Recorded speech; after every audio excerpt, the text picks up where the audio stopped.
हरियाणा की सियासत में डिनर डिप्लोमेसी को लेकर कई सवाल खड़े हैं। कांग्रेस पार्टी की चुप्पी पर भी चर्चा हो रही है कि आखिर भूपेंद्र सिंह हुड्डा, कुमारी शैलजा, रणदीप सुरजेवाला अब कहां हैं। राव इंद्रजीत सिंह की नाराजगी साफ तौर पर अपनी ही पार्टी के खिलाफ खुलकर सामने आई थी, जब उनका यह कहना था कि मैंने डिनर पार्टी का आयोजन करा, जो भोज कार्यक्रम था। सबको पता है कि उनकी बेटी ने नया आवास लिया था चंडीगढ़ में, तो उसके लिए वो पार्टी कार्यक्रम रखा गया। लेकिन उसके बाद जो विधायक मेरे इस कार्यक्रम में शामिल हुए थे, उनको लेकर सवाल क्यों उठे, उनके पास फोन क्यों आए। जब वो मुख्यमंत्री आवास जाते हैं तो उनसे ये क्यों कहा जाता है कि अब आपको यहां पर सफाई देने का कोई फायदा नहीं, आपको बीजेपी आला कमान के सामने दिल्ली में सफाई देनी होगी। क्या सचमुच ऐसे नजरों से देखा जाता है राव इंद्रजीत सिंह के समर्थकों को कि यार वो तो बिल्कुल ही अलग है, वो कभी भी पाला बदल सकते हैं। हाल फिलहाल में अगर आप बात करें, जिस तरीके से राव नरबीर के खिलाफ भी डॉक्टर इंद्रजीत यादव जो मेयर हैं, निर्दलीय जीती थी, राव साहब का नाम लेकर ही चुनावी मैदान में उतरी थी, राव साहब का भी समर्थन कहीं ना कहीं उनको प्राप्त था। उन्होंने जो भी आरोप लगाए वो भी काफी चर्चाओं का विषय बने हुए हैं।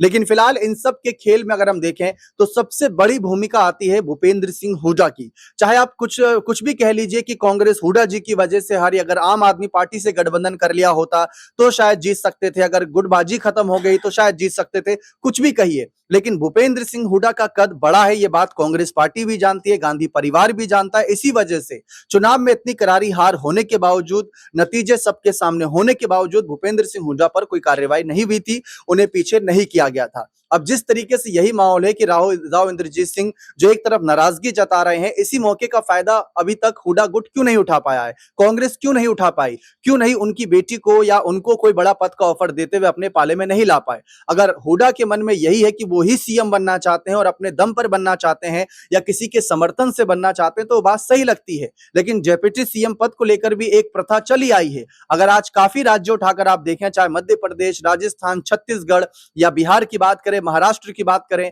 दिल्ली की चर्चा कर लें, दिल्ली में तो खैर डेप्यूटी सीएम को लेकर कोई बात नहीं हुई, लेकिन फिर भी प्रवेश वर्मा को आगे करने की बात थी। लेकिन फिर भी जिस तरीके से डेप्यूटी सीएम को लेकर प्रथा शुरू की गई, ऐसा बताया जाता है कि उससे कई नेताओं की नाराजगी दूर की जाती है। लेकिन भारतीय जनता पार्टी ने नतीजे सामने आने के बाद उसी प्रथा को हरियाणा में रोक दिया था। सवाल वहां से उठे क्योंकि फिर उसके बाद दिल्ली इलेक्शन हुए, वहां पर भी जीते, तो वहां पर भी डेप्यूटी सीएम नहीं बनाए गए। अब आप लोग कहेंगे यार 70 और 90 विधानसभा सीट वाले राज्य में क्या डेप्यूटी सीएम बना देंगे, ये तो कोई बात हजम नहीं हुई। लेकिन फिलहाल ये कांग्रेस के नजरिए से एक समीकरण बताया जा रहा है कि अगर कल को भूपेंद्र सिंह हुड्डा की तरफ से कोई पेशकश की जाती है राव इंद्रजीत सिंह के समर्थकों को लेकर कि आप हमारे साथ आइए, 12-15 विधायक जितने भी हैं सबको साथ लाइए, बीजेपी की सरकार गिराइए और हम आपको वो सम्मान देंगे जो बीजेपी में जाकर नहीं मिला।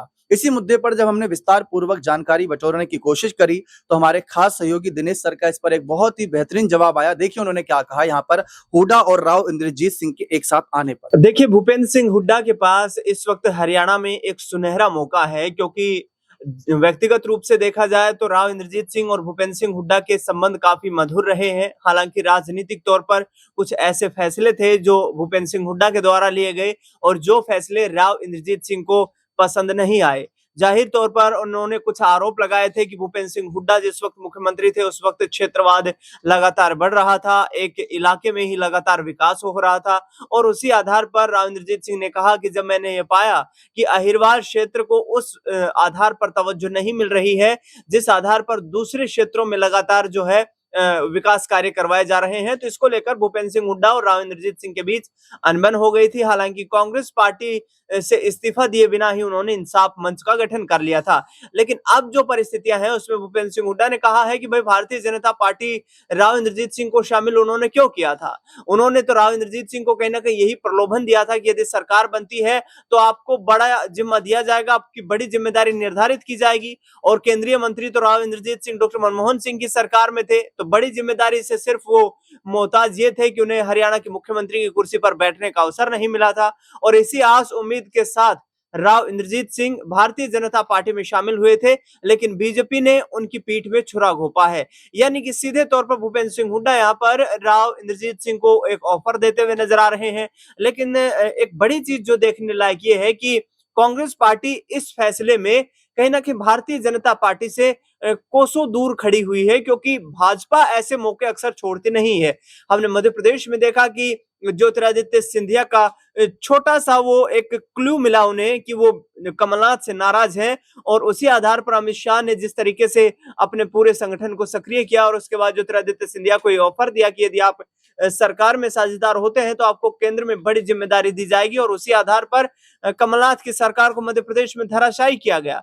दूसरी ओर देखा जाए तो करीब 18-20 ऐसे विधायक थे जो सचिन पायलट के खेमे में थे, क्योंकि उस दौरान हाड़ौती रीजन जो कि गुर्जर बाहुल्य सीटें हैं, वहां पर सचिन पायलट को सीएम बनाने की जो कोशिश थी और कहीं ना कहीं जो उम्मीद नजर आ रही थी, उस आधार पर गुर्जरों ने एकजुट होकर के करीब 55-60 सीटें ऐसी हैं जहां पर गुर्जर निर्णायक भूमिका में है। 45 सीटें कांग्रेस पार्टी उस इलाके में जीत गई। तो कहीं ना कहीं सचिन पायलट को साधना हो, ज्योतिरादित्य सिंधिया को साधना हो, ये कोशिशें भारतीय जनता पार्टी के द्वारा त्वरित की गई। लेकिन 2019 में भी यहाँ पर भूपेंद्र सिंह हुड्डा चूक गए। 2024 में भी अब जो अच्छा माहौल बन रहा है उसका लाभ नहीं उठा पा रहे हैं, क्योंकि दुष्यंत चौटाला ने तो जब सरकार से वो नायब सिंह सैनी से अलग हुए तो उन्होंने सीधे तौर पर कहा था कि पहले हमने दीपेंद्र सिंह हुड्डा से संपर्क किया था कि आप यदि सरकार बनाने के लिए विचार कर रहे हैं तो जननायक जनता पार्टी आपका समर्थन देगी, सहयोग देगी। लेकिन दीपेंद्र सिंह हुड्डा ने कहा कि हमारे पास नंबर नहीं है और हम सरकार बनाने की पोजीशन में नहीं है। हालांकि उस दौरान 31 विधायक कांग्रेस पार्टी के पास थे, 10 विधायक जननायक जनता पार्टी के थे, यानी कुल मिलाकर के ये संख्या पहुंच जाती है 41 पर, और 5 निर्दलीय विधायक थे। यानी भूपेंद्र सिंह हुड्डा यदि चाहते 2019 में तो सरकार बन सकती थी। ये दीपेंद्र सिंह हुड्डा दुष्यंत चौटाला का आरोप था उनके ऊपर। लेकिन अब देखा जाए तो अब भी काफी निष्क्रियता दिखाई जा रही है, जो कि कांग्रेस पार्टी के लिए मुश्किलें खड़ी कर सकती है, क्योंकि अक्सर कांग्रेस को जैसे ऑफर मिल रहे हैं ऐसे ऑफर बीजेपी को जब मिलते हैं तो भारतीय जनता पार्टी पीछे नहीं हटती। देखा आप सभी ने किस तरीके से साफ बताया कि ऐसे कई राज्य रहे हैं जहां पर बीजेपी ने जब उन्हें दिखा है कि छोटी सी चिंगारी लगी है तो वहां पर घासलेट डालने का काम किया है, आग भड़काई है, पाला बदल किया है, कई राज्यों में सरकार भी बनाई है, लेकिन वही काम कांग्रेस नहीं कर पा रही। शायद यही अंतर है कांग्रेस और भाजपा में। लेकिन कहते हैं कि अगर हाथ को आ रहा है एक मौका तो उसको नहीं ऐसे छोड़ना चाहिए।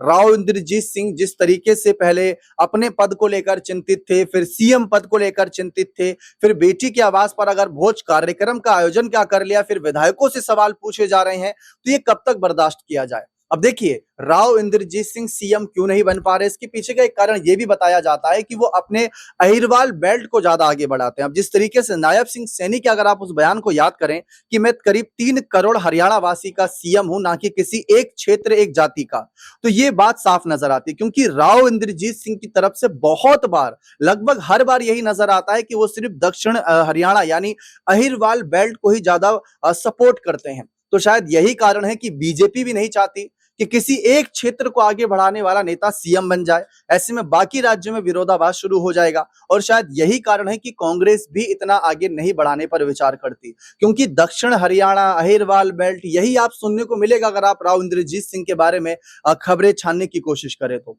शायद अगर वो पूरे हरियाणा को साथ लेकर चले तो शायद बीजेपी भी उन्हें आगे बढ़ाने पर विचार करे। लेकिन फिलहाल भूपेंद्र सिंह हुड्डा के ऊपर नजरें बनी हुई हैं कि अंदर ही अंदर कोई बातचीत तो नहीं चल रही, अंदर ही अंदर कोई खेला की तैयारी तो नहीं हो रही, क्योंकि बीजेपी बहुत कह सकते हैं किस्मत वाली थी जो तीसरी बार सरकार बना ली।